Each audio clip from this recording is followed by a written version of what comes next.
Now, the last couple of days I've been under the weather. You probably even hear it in my voice, but I did get a couple things done here that I wanted to share with people, and I did learn a couple of important things. Now, this is the new fuel pump for the FZR that came, and it's pretty interesting. Now, I'm going to give you a chance to guess at this. Here are the choices. There was one on eBay, an original one for $600.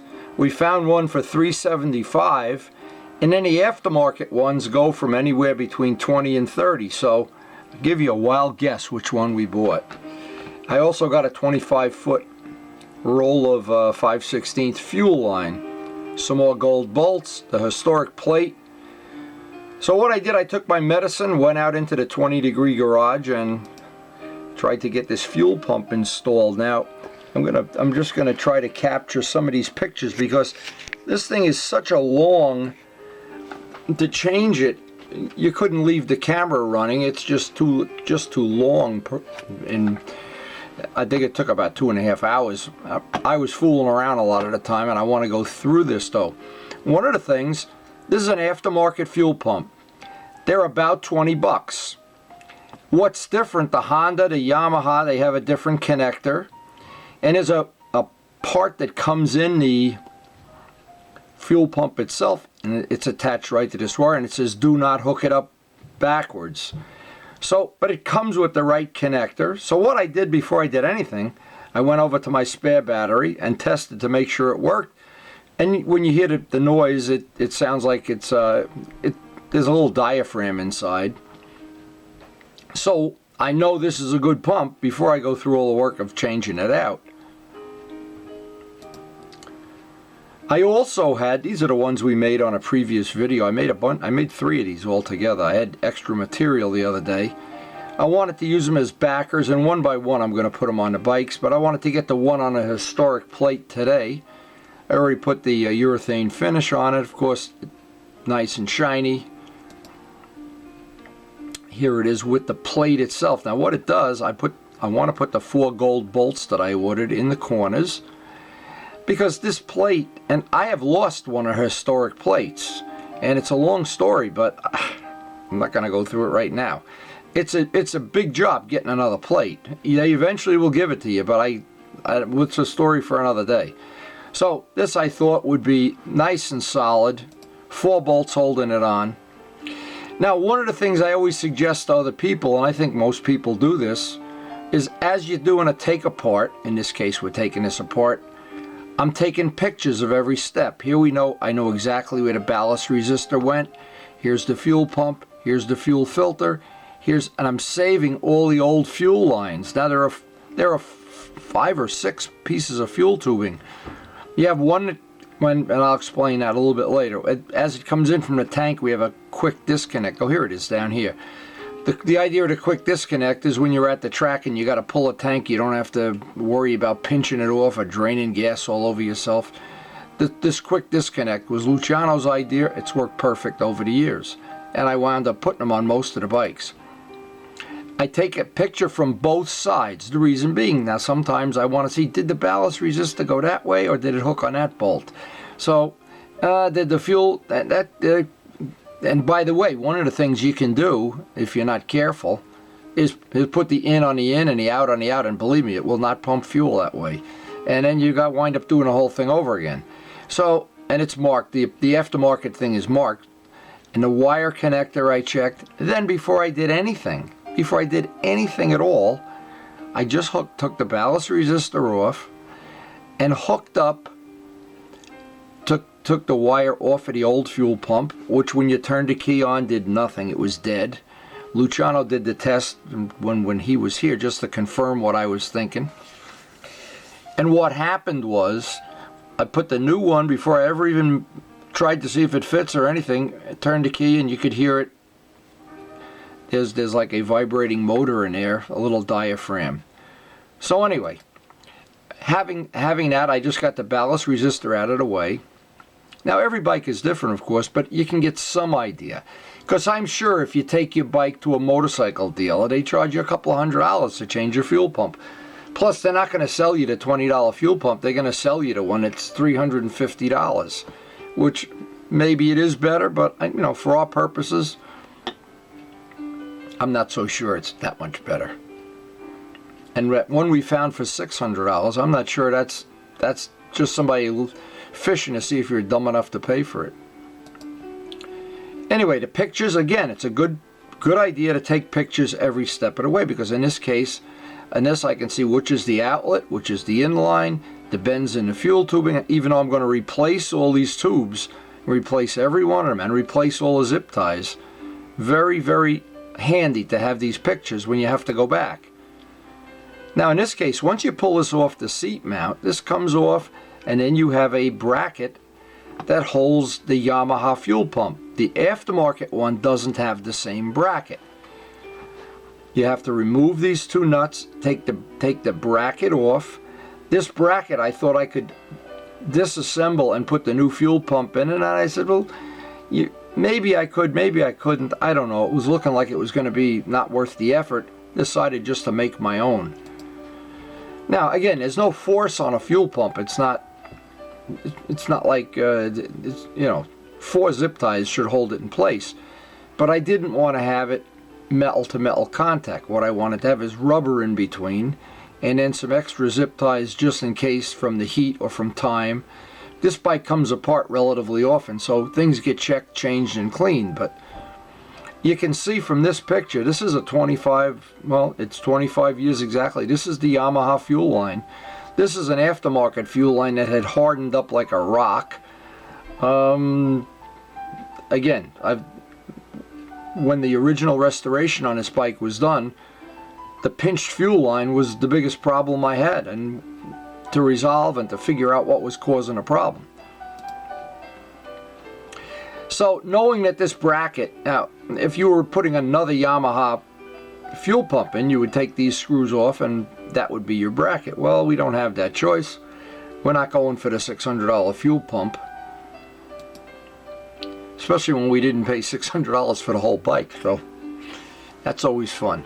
Anyway, another quick point, I took the old fuel pump, cleaned it, drained the gas out of it as best I could, and save it.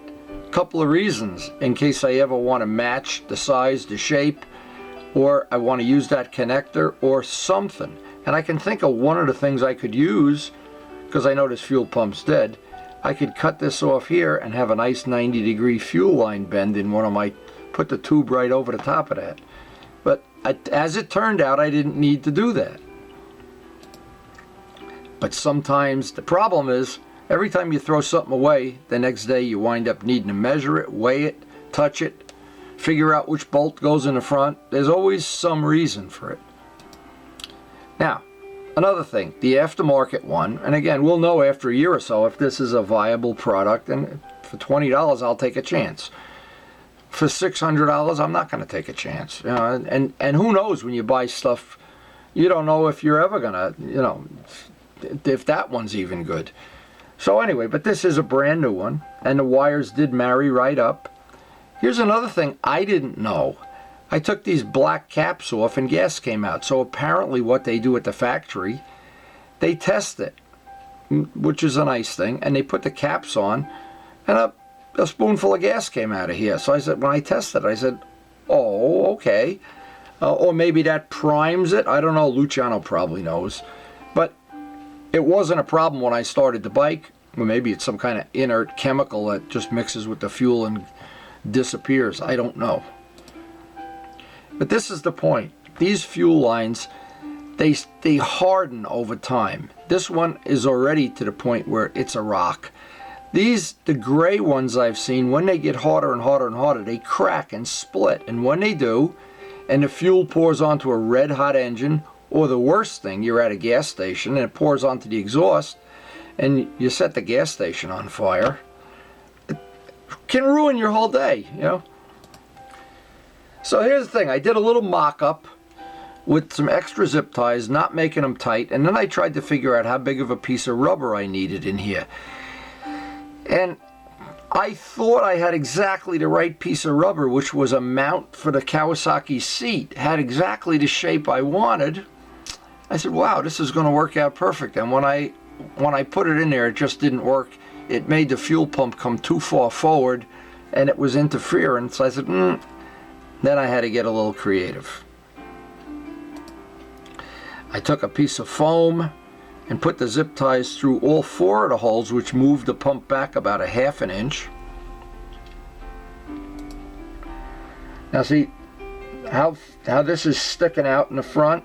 Well, when you go to put the tank on, it was an interference, and I said, no, that's not going to work. Then when I took the one off of the real Yamaha pump that came with this, I noticed this bracket wound up in the middle. So okay, we could solve that just by running these zip ties through all 4 of the holes and making a different piece of rubber. And now you can see the pump sits exactly where the stock one does. The ballast resistor has no interference. There's 4 zip ties, and the thing is, it's as solid as a rock. And I will check after. This bike does come apart often. We're always tinkering with this bike, and I will make sure these haven't work hardened or whatever. But another choice would have been here would be to get 2 thin hose clamps, and maybe I will do that. And then the hose clamps aren't affected by heat. Now the other thing, I checked by looking at my pictures where the wire wound up. It's going from the pump to the fuel filter, from the fuel filter to the carburetors. The line coming in has the brake in it. Here it is over here. And I had everything wired up and the ballast resistor back in place. I took some up close pictures just to see I wasn't running any interference on any of the wires, any of these little ends that stick out. Now on this bike, and this is really one of the reasons I tinker with this so much, it has when we bought the bike, it had already had a jet kit in it and an aftermarket exhaust. And I have 3 sets of these carburetors. So in essence, I've changed parts of the carburetors, needles, slides, diaphragms, pilot jets, in the attempt of trying to get rid of what most FZRs have is a little flat spot around 3,000 RPM. That's just annoying. I've got it to where I can live with it and it doesn't really ruin my whole day, but in the beginning I'm spoiled by the Suzuki GS, which has no flat spots anywhere. But anyway, I've gotten it to the point where I'm actually pretty happy with it.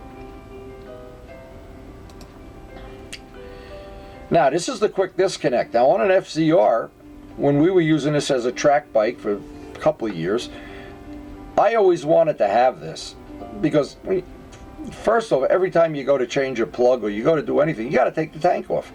You want to work on it, everything is under that tank. So having this quick disconnect, and these are about 15 bucks. Luciano suggested it. He had them on all of his bikes. I've wound up putting it on the RD and on, I'm not sure if, yeah, I think the 750 has one too. So convenient when you go to change, the tank, you just disconnect it and no fuel comes out. Now what's handy is after I put this all back in, I had to go in here and back from the side, check that I have no interference anywhere around here. I can see that because the fuel line on this bike is an awkward thing. It goes sideways, back, up, around, and there's no direct path from where the petcock is under the carburetors. And there's no clearance on the side whatsoever. They've got that so filled you don't dare try to squeeze a fuel line in there. So what they do, they run it around like a corkscrew and it goes back up into the carburetor, the nipple in the middle. But anyway, it looked like everything was okay. So what I wanted to do, I wanted to test run it before I put the seat and all the other ancillary stuff that goes on here. So what I did, I took it out in the driveway and shot a minute of video of the thing running just to let Luciano hear it. And this was all done in real time. It was about 20 degrees out in the garage. We're waiting for this big giant snowstorm to come by. I'm not so sure. I didn't get myself even sicker than I was, but now I got the whole weekend to recuperate. And it was absolutely beautiful. Just listening, what I love is just listening to it run. Because the last couple times we had the fake tank on, and now as I always say, we're back. So the next, and I got a little video of that. I'll put that up separately. But here was the nice thing. This was the one I really needed to get done today.